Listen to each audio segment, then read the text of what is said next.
Yeah, so then they asked, and I had no hesitation, but people did say, "Are you going to leave Rory?"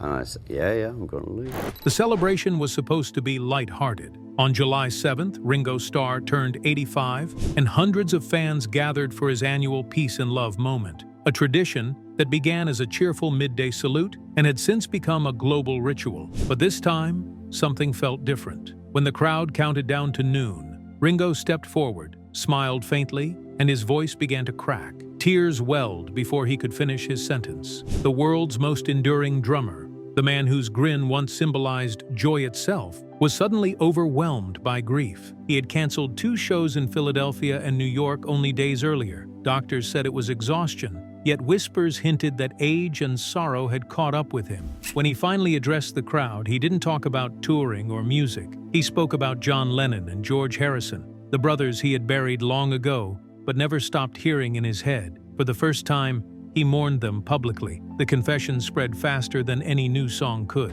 Headlines asked if this was goodbye. Ringo Starr, the final Beatle left standing, seemed haunted by time itself. To the audience, it looked like frailty. To those who knew his story, it was another chapter in a lifetime of endurance. Because from the day Richard Starkey was born, survival had always been his first rhythm. He entered the world in 1940 Liverpool, a city rattled nightly by German bombs. His mother Elsie shielded him as the walls shook. His father, Richard Starkey Sr., drifted further away until one morning he simply didn't return. By the time little Richard turned 3, he was fatherless, poor, and living in a neighborhood that wore despair like soot. Elsie juggled cleaning by day and bar work by night, often walking home through blackout streets clutching her wages. Then came the first real trial. At 6, a burst appendix led to peritonitis. Surgery saved him, but infection dragged him into a coma for days. When he awoke, he stared blankly at the ceiling, alive but diminished.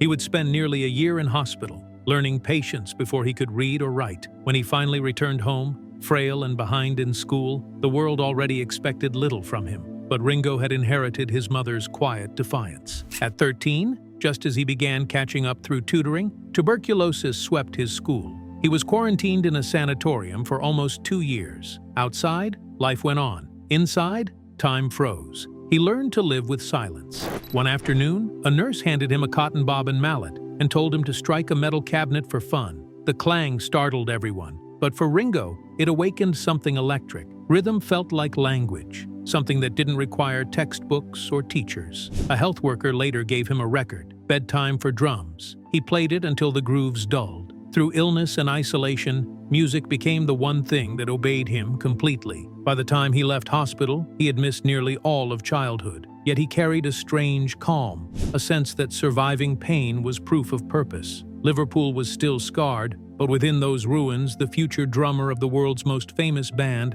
had already found his beat. Home was the Dingle, one of Liverpool's roughest quarters, where alley fights settled pride and gangs owned corners. To stay safe, Richard joined one, learning early how fear sounded in the dark. But violence never suited him. He was small, polite, and more comfortable with rhythm than rage. At 16, he apprenticed as a machinist and met Roy Trafford, a co-worker obsessed with the city's latest craze, skiffle. It was raw, improvised music built on tin and passion. They practiced in the factory basement with another worker, Eddie Miles, thumping on boxes, humming through dust. The noise was glorious. For the first time, Ringo felt part of something creative rather than destructive. That Christmas, his stepfather surprised him with a battered drum kit bought secondhand. The gift was salvation. Within months, he joined the Eddie Clayton Skiffle Group and played his first paid gig at the Cavern Club, the same stage where destiny would soon loop back. He worked 9 hours at the factory,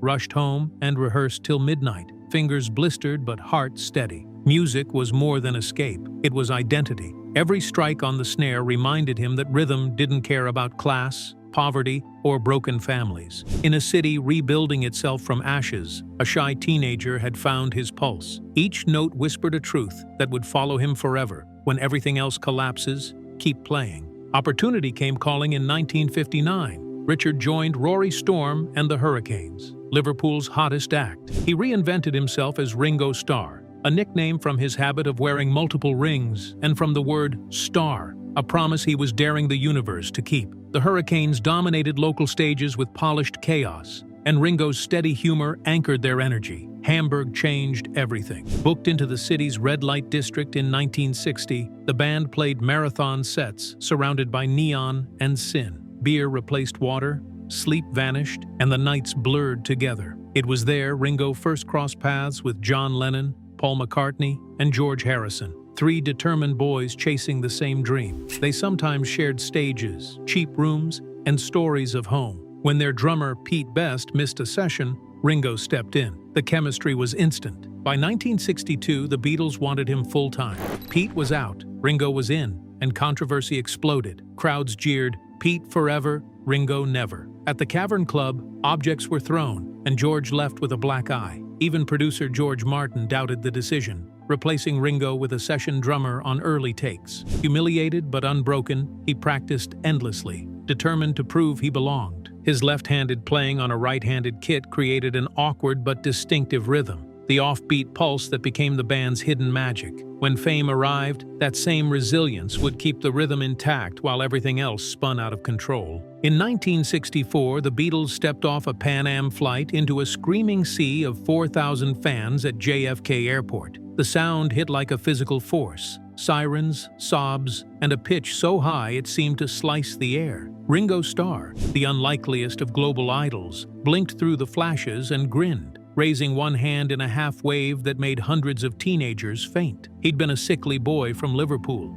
Now he was part of an earthquake of joy. Reporters adored him. The Joker, the everyman with kind eyes who never took fame too seriously. But adoration has teeth. Crowds swarmed airports, crushed barriers, and chased limousines until glass cracked. In San Francisco, 5 girls fainted just watching him walk by. Police formed human walls so he could breathe.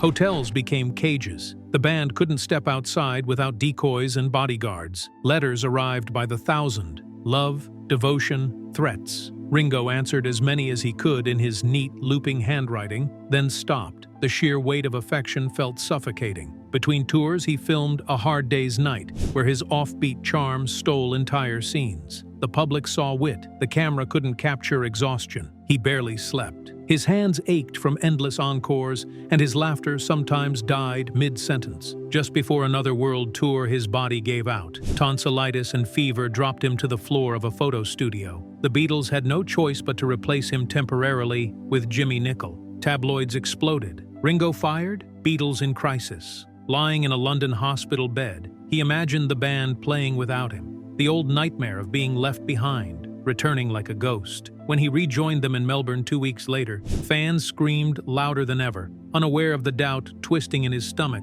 On stage, he smiled wider to hide it. By 1965, the roar of Beatlemania had become a constant hurricane. Planes, cars, dressing rooms, every space blurred into the next. He and John began joking about going round the bend, their phrase for the madness they couldn't escape. Fame sealed them inside hotel rooms while friendship slowly turned into business meetings. During the Sgt. Pepper sessions 2 years later, Ringo joked that he had learned chess because there was nothing else to do while John and Paul experimented with new sounds. But behind the humor was hurt. He was the heartbeat of their songs, yet often treated like background noise. Still, his drumming reached new heights. On A Day in the Life, his playing was both fragile and majestic, each cymbal a sigh, each fill a breath that carried the whole composition. Producer George Martin called it the sound of life itself. Ringo smiled, embarrassed, but it mattered. It proved he belonged. Then, in 1968, tensions finally snapped. Paul McCartney, driven by perfectionism, criticized Ringo's drumming on Back in the USSR.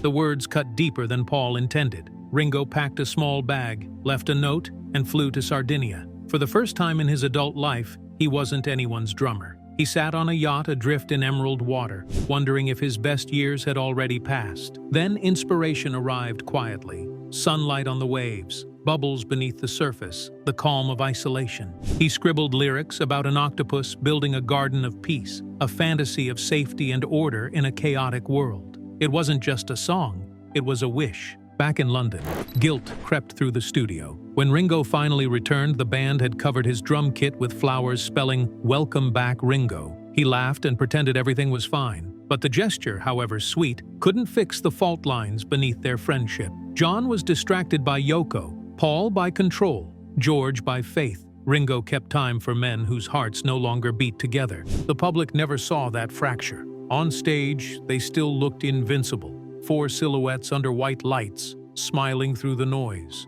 But behind the curtain, their bond was fraying note by note. Ringo felt it most. He had joined the Beatles to belong. Now belonging was the heaviest burden of all. He would later say that during those final tours, every cheer sounded slightly offbeat, as if the world already sensed the rhythm breaking apart. By the end of the decade, the smile that once calmed millions had grown guarded. Fame had given Ringo everything: security, admiration, a place in history, but it had taken the one thing he valued more than glory: peace.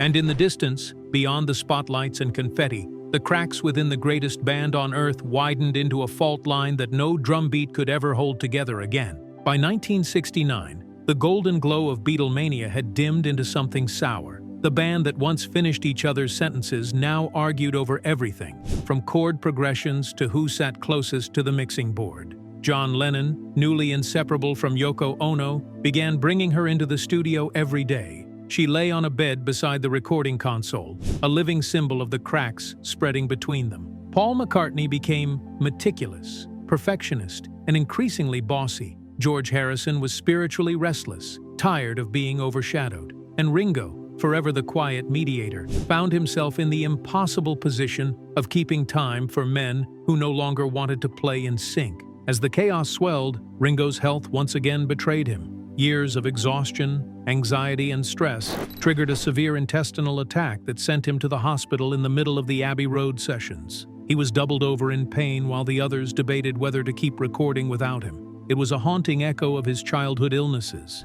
his body collapsing under pressure just as the world around him fell apart. When he returned, pale and trembling, the atmosphere in the studio had shifted.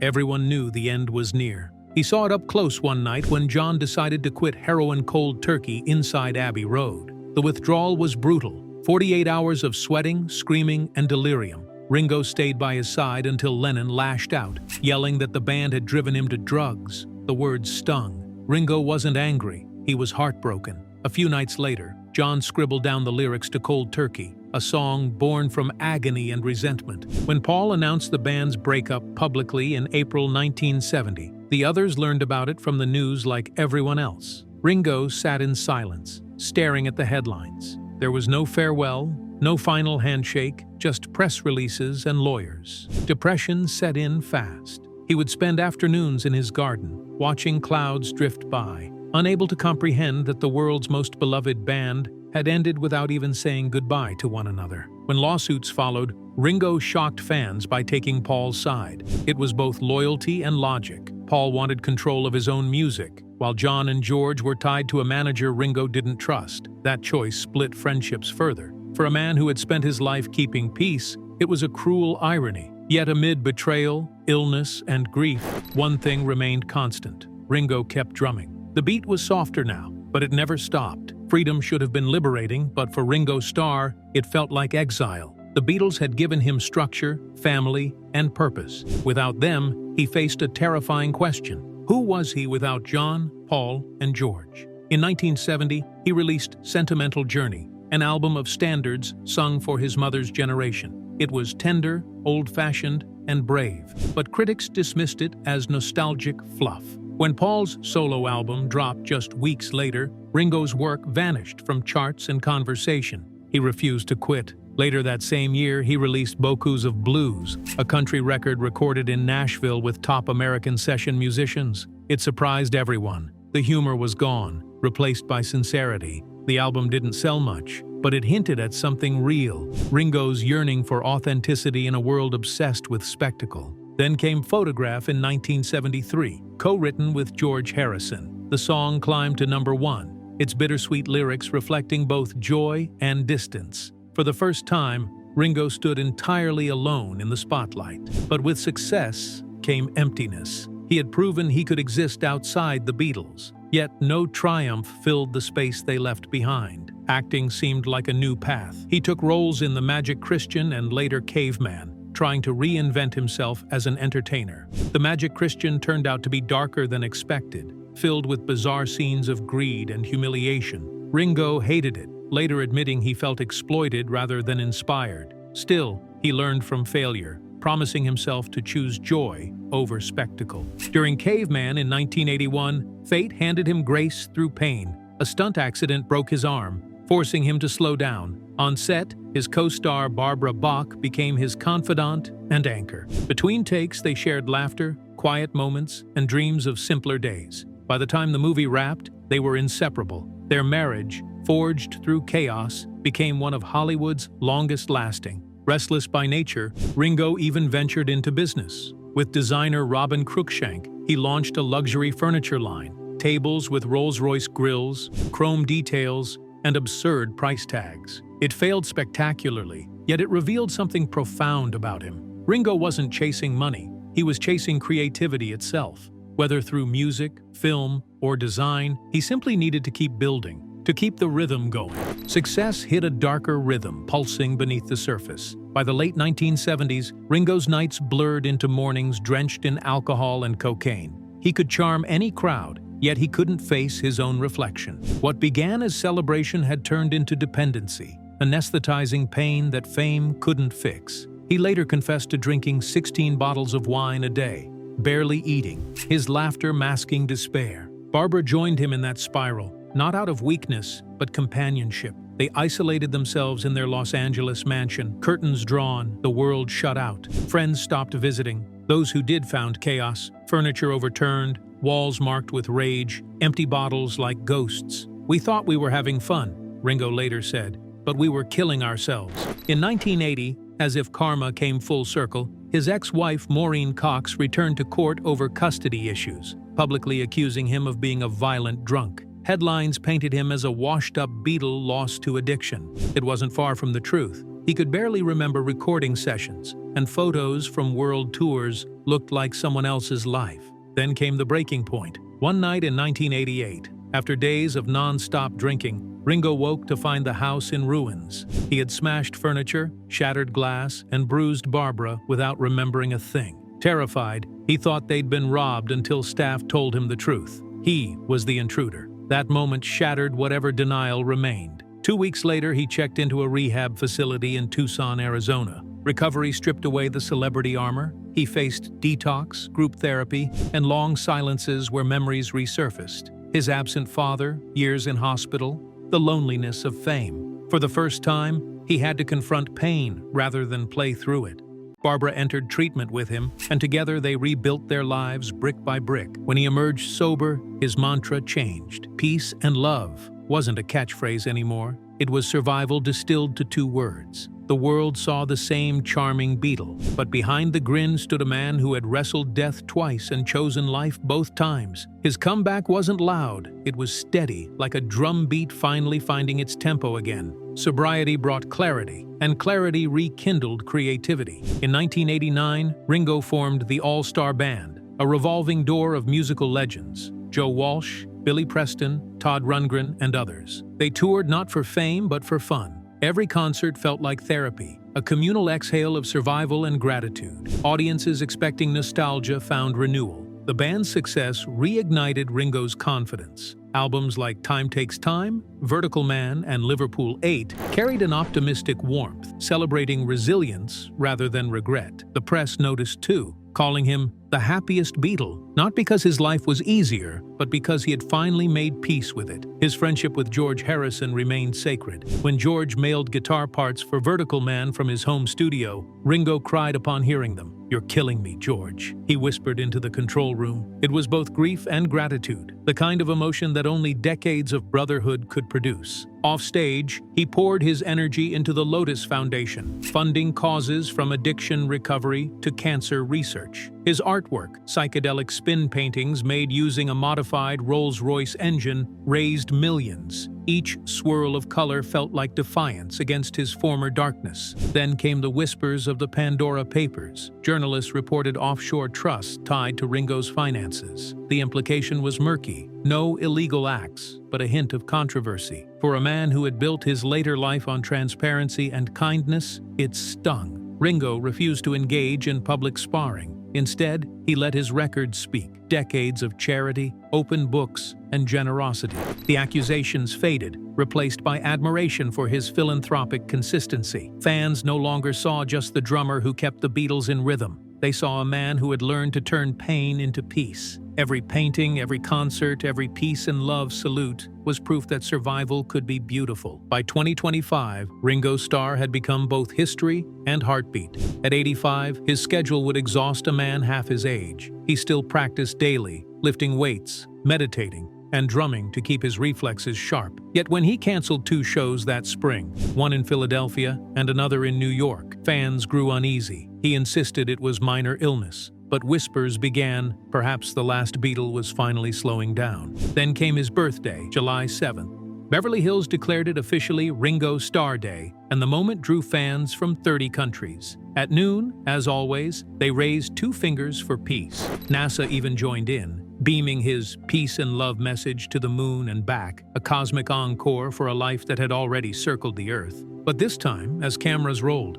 Ringo's composure cracked. His voice trembled as he mentioned John Lennon and George Harrison, names he had avoided saying publicly for years. He paused, tears catching in the California light. "I miss my mates," he said softly. The crowd went silent. For 60 years he had carried the burden of being the last one standing, smiling through loss after loss. At that moment, he let the mask fall. Reporters swarmed afterward, asking if this was his farewell. Ringo laughed, the same dry wit shining through. "My kids are sick of hearing that word," he said. He wasn't done. In fact, he had 2 new country albums completed, one produced with T-Bone Burnett, another paying tribute to Carl Perkins, the rockabilly hero who shaped the Beatles' early sound. "I still love playing," he added. "If someone calls, I pack my drums." Beyond the stage, his legacy had already transcended music. The Lotus Foundation continued to expand. His art exhibitions drew new generations, and documentaries about his life revealed something rare: a rock star who had outlived fame without losing himself. That evening, after the crowds dispersed, Ringo sat quietly in his garden. The same peace he once sought as a frightened child in Liverpool now surrounded him. He thought of Elsie, his mother, who had worked nights to feed him, of John's laughter, George's calm, Paul's perfectionism. The noise of decades faded into a soft hum. Somewhere inside, a rhythm persisted, steady, eternal. The boy who once tapped on hospital cabinets was still there, still drumming. Every beat whispered the same message he had spent a lifetime teaching the world: peace, love, and survival.